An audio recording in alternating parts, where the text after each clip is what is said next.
نحمده ونصلي على رسوله الكريم أما بعد أعوذ بالله من الشيطان الرجيم بسم الله الرحمن الرحيم ومن الناس من يقول آمنا بالله وباليوم الآخر وما هم بمؤمنين۔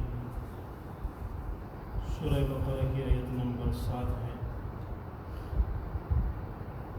اس سے پہلے اللہ رب العزت نے سورہ فاتحہ میں بندے کی اس دعا کو بیان فرمایا کہ بندہ اللہ رب العزت سے صراط مستقیم مانگتا ہے۔ اللہ پاک نے سورہ بقرہ کی ابتدا میں یہ ارشاد فرمایا کہ ذالک الکتاب لا ریب فیہ، کہ جس صراط مستقیم کو آپ مانگ رہے ہو وہ اس قرآن پاک میں آپ کو مل جائے۔ پھر اس کے بعد اللہ پاک نے قرآن اور اسی طرح رسول اللہ صلی اللہ علیہ وسلم کے لائے ہوئے دین کے اعتبار سے اور اس کو ماننے اور نہ ماننے کے اعتبار سے لوگوں کے 3 قسموں کو ذکر کیا ہے۔ سب سے پہلی قسم وہ ہے جو زبان سے بھی اقرار کرتے ہیں اور مانتے ہیں اور دل سے بھی تصدیق کرتے ہیں، جو ایمان والے ہیں۔ تقریباً 3 آیتوں میں ان کا تذکرہ ہوا۔ پھر دوسرے نمبر پر ان لوگوں کو بیان کیا جو زبان سے بھی انکار کرتے ہیں اور دل سے بھی انکار کرتے ہیں، جنہیں کفار کہا جاتا ہے۔ 2 آیتوں میں ان کو بیان کیا۔ اب یہاں سے جو ہے تیسری قسم کو بیان کر رہے ہیں، جو زبان سے اقرار کرتے ہیں اور دل سے انکار کرتے ہیں، جن کو منافقین کہا جاتا ہے۔ اور چونکہ منافقین جو ہیں یہ زیادہ خطرناک ہوتے ہیں کہ بظاہر جو ہیں وہ اپنے آپ کو مسلمان کہتے ہیں اور دل میں ایمان نہیں۔ ان کے متعلق آنے والے مکمل رکوع میں یعنی تقریباً 13 آیتیں جو ہیں وہ اللہ رب العزت نے ان کے متعلق بیان فرمائے ہیں۔ تو چونکہ منافق یہ اس بندے کو کہا جاتا ہے کہ جس کے دل میں ایمان نہ ہو اور زبان سے جو ہے وہ ایمان کا دعویٰ کرے۔ لیکن علماء یہ فرماتے ہیں کہ یہ منافقت جو ہے یہ 2 قسم کی ہے۔ ایک جو ہے عقیدے کے اعتبار سے منافقت ہے اور ایک عمل کے اعتبار سے، یعنی کہ انسان کا عقیدہ ٹھیک ہو لیکن عمل جو ہے وہ منافقین کا کرتا ہو۔ عقیدے کے اعتبار سے جو منافق ہیں وہ تو ظاہر ہیں کہ زبان سے اسلام کا دعویٰ ہے اور دل میں اسلام نہیں۔ تو ایسے لوگ جو ہیں یہ جہنم کے سب سے نچلے طبقے میں ہوں۔ ان المنافقین فی الدرک الاسفل من النار، ان کے متعلق تو اللہ رب العزت نے اپنے فیصلے کو بیان فرمایا۔ اور دوسری قسم جو عملی منافق ہیں، یعنی اس کو غیر مسلم نہیں کہا جاتا لیکن وہ ایسے اعمال کرتا ہے کہ وہ اعمال جو ہیں وہ منافقین کے اعمال ہیں۔ تو وہ اعمال اور یا ان کی علامات جو ہیں وہ رسول اللہ صلی اللہ علیہ وسلم نے اپنے ارشادات میں 4 جو ہیں وہ بیان فرمائے ہیں۔ تو اگر کسی بندے میں ایک عمل جو ہے وہ موجود ہے تو عملی نفاق کا 1 درجہ اس میں، اور اگر کسی میں 2 عمل ہیں تو 2 درجے ہیں، 3 عمل ہیں تو 3 درجے ہیں، اور اگر 4 عمل ہیں تو اس کے متعلق آپ علیہ السلام نے فرمایا کان منافقا خالصا، کہ یہ پکا منافق ہے۔ اور وہ اعمال کون سے اعمال ہیں؟ اکثر اعمال ایسے ہیں کہ اللہ ہم سب کی حفاظت فرمائے، ابھی ان اعمال میں ہم مسلمان بھی مبتلا ہیں۔ ان اعمال میں سے ایک عمل رسول اللہ صلی اللہ علیہ وسلم نے یہ ارشاد فرمایا اذا حدث کذب، جب بات کرے تو جھوٹ بولے۔ جھوٹ کا مطلب کیا ہوتا ہے؟ حقیقت کے خلاف بات کرنا۔ مثلا ابھی بارش نہیں ہو رہی ہے، ایک بندہ جو ہے وہ باہر سے اندر آئے اور اندر والوں کو کہیں کہ باہر بارش ہو رہی ہے، بارش تو نہیں ہو رہی ہے، واقعے کے خلاف بات کرنا یہ جھوٹ ہے۔ اور اس جھوٹ کو آپ علیہ السلام نے منافق کی علامت قرار دیا۔ رسول اللہ صلی اللہ علیہ وسلم ایک مرتبہ باہر تشریف لے جا رہے تھے تو ایک صحابیہ کو، ایک خاتون کو آپ علیہ الصلوۃ والسلام نے دیکھا کہ وہ اپنے بچے کو بلا رہی ہے، اور بچہ جو ہے یہ اور بچوں کے ساتھ کھیل رہا ہے۔ اب ظاہر ہے جب بچے کھیلتے ہیں تو گھر والے 1000 بار بلائے وہ آتا نہیں، تو والدہ اس کو بلا رہی ہیں اور وہ بچوں کے ساتھ کھیل رہا ہے۔ تو پھر والدہ نے اس سے کہا کہ آؤ میں آپ کو ایک چیز دیتی ہوں، اور ظاہر ہے کہ بچے کو جب لالچ دی جائے تو پھر تو وہ دوڑ کے آتا ہے۔ تو وہ بچہ جو ہے وہ ماں کی طرف آنے لگا۔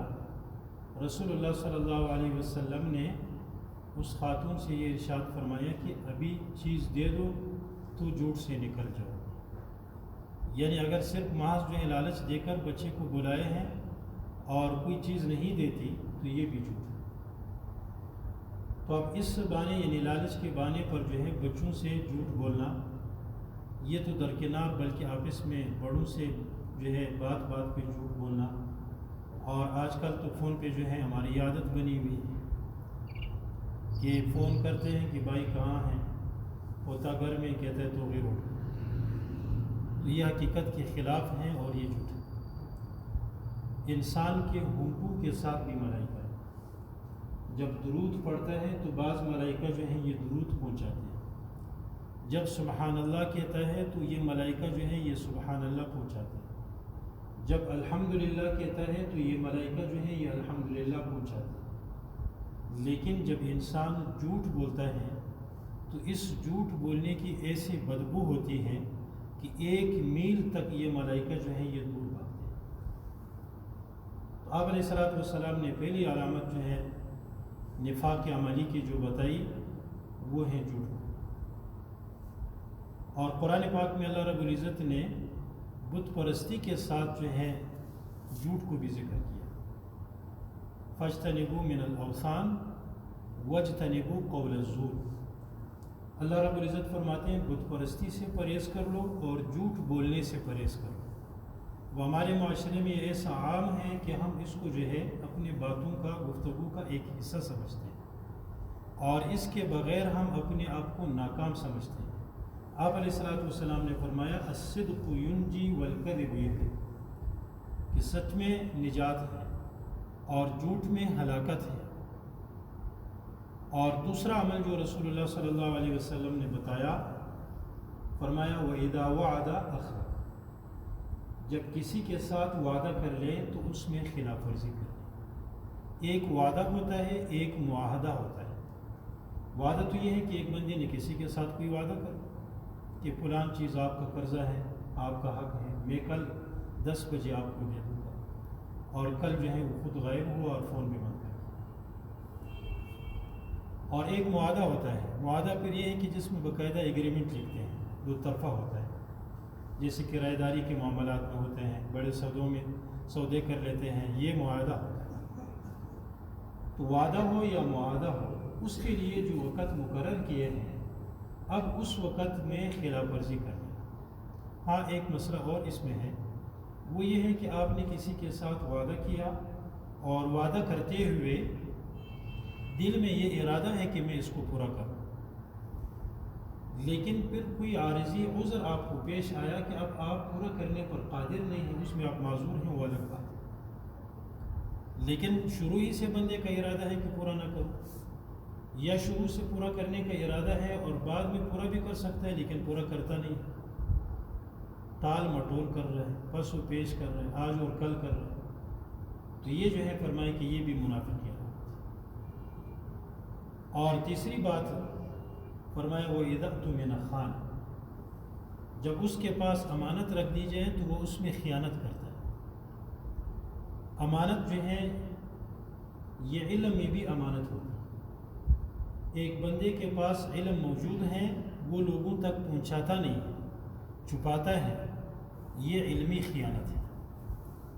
مشورے میں بھی خیانت ہوتا ہے۔ ایک بندے نے آپ سے مشورہ طلب کیا، صحیح رائے طلب کیا، لیکن آپ جان بوجھ کے قصداً اس کو غلط مشورہ دے رہے، یہ مشورے میں خیانت ہے۔ باتوں میں بھی خیانت ہوتی ہے۔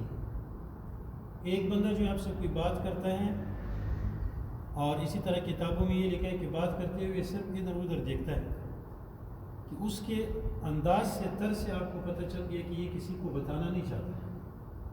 اب اگر آپ یہ بات کسی کو بتائیں گے، یہ راز کھول دیں گے، تو یہ باتوں میں خیانت ہے۔ اور اسی طرح مال میں بھی خیانت ہے کہ کسی نے آپ کے پاس کوئی مال رکھ دیا، اب آپ نے اس میں تصرف کر لیا اور اس میں خیانت کر دی۔ کتابوں میں یہ مسئلہ لکھا ہے۔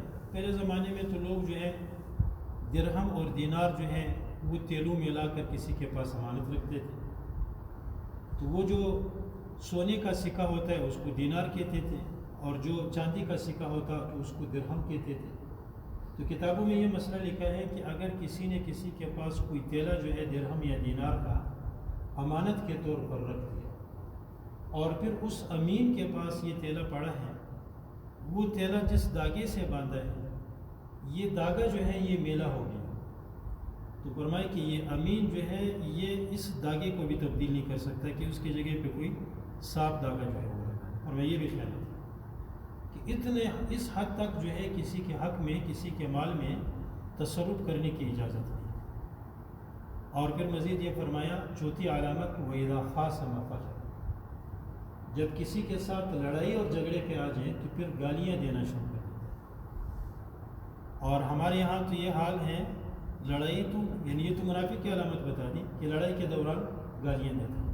ہمارے یہاں تو مذاق پہ بھی گالیاں دیتے ہیں، بچوں کو بھی گالیاں دیتے ہیں، حیوانوں کو بھی گالیاں دیتے ہیں۔ فرمایا یہ بھی منافق کی علامت۔ یہ 4 علامات رسول اللہ صلی اللہ علیہ وسلم نے۔ اور اسی طرح اللہ رب العزت نے بھی 2 علامات جو ہیں وہ بیان کی قرآن میں۔ ایک یہ ہے وَإِذَا قَامُوا إِلَى الصَّلَاةِ قَامُوا كُسَالَىٰ، نماز کے لیے جب آتے ہیں تو سست ہو کر جو ہے وہ آتے ہیں۔ جب کھانے کا موقع ہو، جب کمانے کا موقع ہو، جب سرمایہ اور نقد ملنے کا موقع ہو تو پھر اس وقت تو چست ہوتے ہیں، لیکن یہ وَإِذَا قَامُوا إِلَى الصَّلَاةِ قَامُوا كُسَالَىٰ، نماز کی طرف جو ہے وہ سستی دکھا کر آتے ہیں۔ فرمایا یہ بھی اس کے علامت۔ اور ایک علامت یہ ذکر کی ہے وَلَا يَذْكُرُونَ اللَّهَ إِلَّا قَلِيلًا، اللہ پاک کو بہت کم یاد کرتے ہیں۔ تو بہرحال یہ وہ علامات ہیں کہ اگر کسی بندے میں ہے اس کو اعتقادی منافق تو نہیں کہا جا سکتا، یہ نہیں کہا جا سکتا کہ یہ غیر مسلم ہے۔ ہاں یہ ہے کہ عملی طور پر جو ہے ایسے اعمال اس نے اپنائے ہیں جو منافقین کے اعمال ہیں۔ تو ان تمام اعمال سے پرہیز کرنا جو ہے یہ ضروری ہے۔ اسی لیے رسول اللہ صلی اللہ علیہ وسلم نے فرمایا کہ ایسا زمانہ آئے گا کہ اس زمانے میں جو ہے دین پر عمل کرنے والا کالقابض علی الجمرہ، یہ ایسا ہوگا جیسے ہاتھ میں آگ کا انگارہ اٹھانے والا، کہ آگ کا انگارہ اٹھانا یہ مشکل ہے، ہاتھ جل جاتا ہے۔ فرمایا کہ ایسے معاشرے میں، ایسے ماحول میں دین پر عمل کرنا یہ مشکل ہوگا، لیکن اجر و ثواب بھی اس کا زیادہ ہے کہ ماحول نہیں ہے، جھوٹ کا ماحول ہے، بندہ سچ بولتا ہے، اور اسی طرح وعدے میں خلاف ورزی کا ماحول ہے، بندہ وعدے میں وفا کرتا ہے، اور امانت میں خیانت کا ماحول ہے، بندہ جو ہے اس میں امانت داری کا مظاہرہ کرتا ہے، اور اسی طرح جھوٹ بولنے کا ماحول ہے لیکن بندہ جو ہے اس سے پرہیز کرتا ہے، نماز کے طرف جو ہے چستی سے آتا ہے، اور اپنے اوقات کو ذکر میں زیادہ سے زیادہ گزارنے کی کوشش کرتا ہے۔ فرمائے کہ اس کا اجر و ثواب جو ہے پھر بڑھ جاتا ہے۔ تو بہرحال مذکورہ آیتوں میں اللہ رب العزت نے منافقین کے جو ہے علامات ذکر کیے ہیں جو اعتقادی طور پر ہیں، اور ان کے افعال کو اور اعمال کو ذکر کیے ہیں۔ تو پہلی آیت میں اللہ رب العزت نے یہ فرمایا وَمِنَ النَّاسِ مَن يَقُولُ آمَنَّا، بعض لوگ ایسے ہیں جو یہ کہتے ہیں کہ ہم نے ایمان لایا ہے اللہ پر، وَبِالْيَوْمِ الْآخِرِ، اور آخرت کی، یعنی وہ یہ کہتے ہیں کہ ہم اللہ کو مانتے ہیں، لا الہ الا اللہ پڑھتے ہیں، اور اسی طرح جو ہے والبعث بعد الموت، مرنے کے بعد دوبارہ زندگی ہے، حساب کتاب ہے، وہ کہتے ہیں ہم اس پر بھی ایمان رکھتے ہیں۔ اللہ فرماتے ہیں وما هم بمؤمنین، انہوں نے ایمان نہیں لایا۔ یہ زبانی جمع خرچ ہیں، زبان سے دعویٰ کر رہے ہیں، دل میں ایمان نہیں ہے۔